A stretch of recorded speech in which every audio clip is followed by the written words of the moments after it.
Maayong adlaw, Luzon, Visayas, and Mindanao. Welcome sa panibagong episode ng More Stories. Ako po si DJ Bettina. Handa ka na ba? Because we have more stories para sa'yo.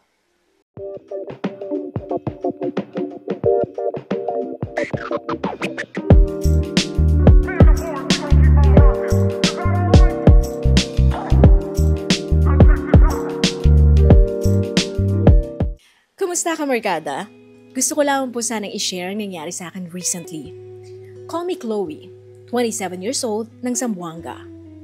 Kamorkada, nahuli ko yung boyfriend ko na may Telegram code sent sa email niya.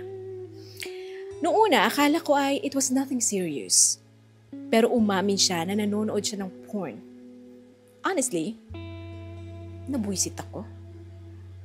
I'm so pissed. Ayoko sa sinungaling. Sobrang sakit kasi sinabi niya na hindi niya ginagamit ang Telegram at wala daw siyang Twitter. Hindi rin siya nanonood ng porn. Pero nadiscover ko na meron siyang account since May 2023. Napakasinungaling, di ba? Sobrang nakakainis. Iniisip ko tuloy kung kulang ba ako eh. Hindi ba ako attractive? Hindi ba ako magaling? Di ba ako sexy? Anong nangyayari? Sinusuyo niya ako at pinaninindigan niya ang kasinungalingan niya. Hindi raw totoo ang lahat ng yun. Pero sabi ko, patingin muna ng cellphone mo bago ako maniwala. Ayaw niya pong ibigay. What pisses me more, ay nung nakita ko ang Telegram account niya asking for someone's rate. Nung kinumpronta ko siya tungkol dito, ang sabi niya ay sa tropa raw niya yun. Pinapakausap lang daw sa kanya. Deep down, alam kong may problema dito. Dahil bakit mo naman gagawin yun habang nasa committed relationship ka? Gusto kong bigyan pa siya ng pagkakataon na patunayan yung sarili niya at pagkatiwalaan pong muli. Pero paano? Kung patuloy pa rin siyang nagsisinungaling sa akin. Kami pa rin naman hanggang ngayon. Pero hindi ko pa rin siya kinakausap. Ano bang dapat kong gawin? Hanggang dito na lamang po at maraming salamat sa pagbabasa ng aking kwento. Ang inyong kamorkada, Chloe.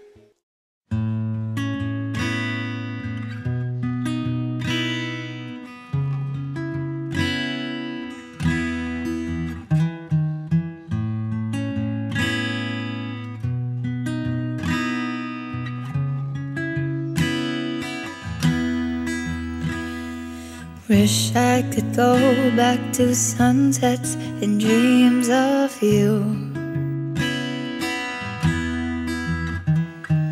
Found it in memories kept in the dark corner of my room. And sometimes I feel you all over again when you held me close. We lost track of time, we were losing our minds. Cried and perhaps even prayed sometimes.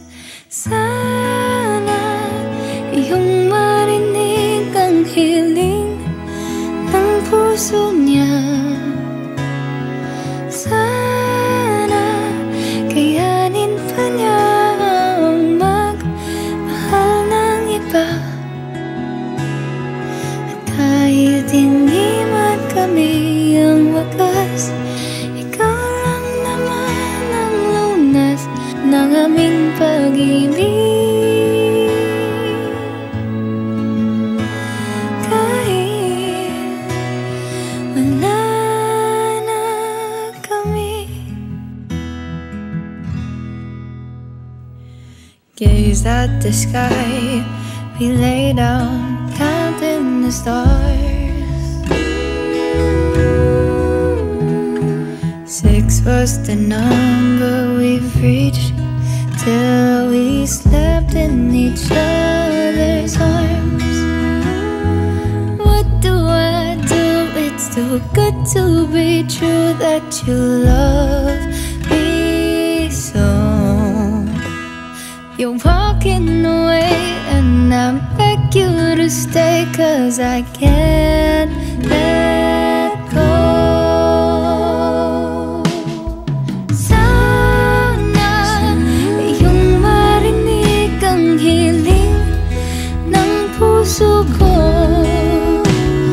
Sayang, di ba pwedeng masunod ang aking gusto?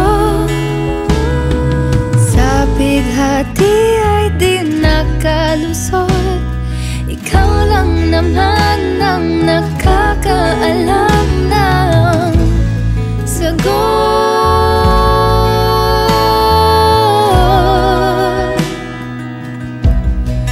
Pakisagot, bakit wala na? Di inakala,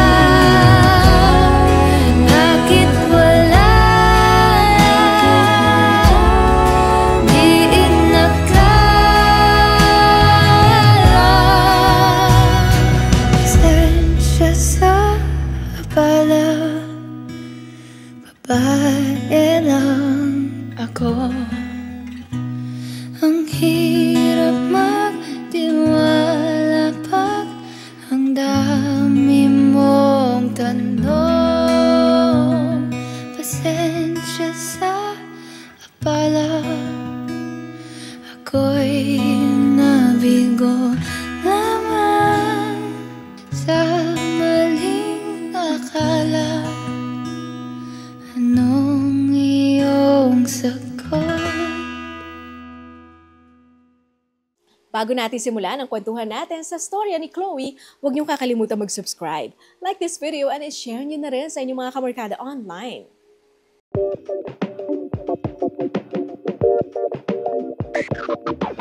Ay, malalim ang kasinungalingang tinatago ng boyfriend mo. May mga nandiyan na yung panonood ng porn, pagtatago ng mga ilang accounts, may mga dami accounts, may pagtatanong pa ng mga rates. Very traumatizing nga talaga kung ikaw yung jowa, di ba? Ma-discover mo lahat ng ito, ano pa ba ang hindi ko alam? Mga ganong level na. Ilan sa mga rason na pwede nating isipin dito kung bakit ganyan ang action ngayon ng partner mo is ang dami ng insecurities sa katawan na nababalidate sa mga actions na ganyan, panonood ng porn, pakikipag-usap sa iba, pakikipag-chat sa iba, pakikipag-fling sa iba, pagsisinungaling. Huwag na huwag mong iisipin na kulang ka o hindi ka sapat dahil sa ginagawa ng boyfriend mo. Remember, your value doesn't decrease based on someone's inability to see your worth. Hindi porket hindi niya nakikita yung ganda mo, yung halaga mo, yung kaseksihan mo, yung katalinuhan mo, ay wala ka ng kwenta. Mali niya yun. Kawalan niya yun. Nasubukan mo na bang mag-usap kayong dalawa honestly about how you feel? Sabihin mo kung gaano to kasakit sa'yo. Maging honest ka, maging open ka. Prangkahin mo na hindi mo nagugustuhan yung pinanggagawa niya. Na alam mo ang lahat. Para hindi na makapag-deny. Baka sakaling may chance pa na magkaintindihan kayong dalawa. Baka sakaling may chance pa na maayos niyo pa to. If he's willing to listen. Think about your own happiness too and peace of mind. Kung patuloy ka pa rin nasasaktan because of him, maybe it's time to consider if this relationship ay makakatulong ba sa'yo in the long run. Naku be, don't let this relationship na sirain yung kumpiyansa mo sa sarili mo at tiwala mo sa sarili mo. Maganda ka, sapat ka, kamahal-mahal ka. Yun yung dapat mong isipin. Always. Yun lang. Maraming salamat sa pagbahagi ng iyong storya. Kung meron kang komento, mga kamamilang kamarkadang nanonood ngayon, comment down below. Sige lang, mababasa yan ang ating letter sender. At kung nais mo naman na magpadala rin ng storya, ay nako, wag na mahihiya. Wag na magpatumpik-tumpik pa. Message yun na po kami. Ako po si DJ Bettina. Abangan ang mga susunod pa nating episode because we have more stories para sa'yo. Hanggang sa muli.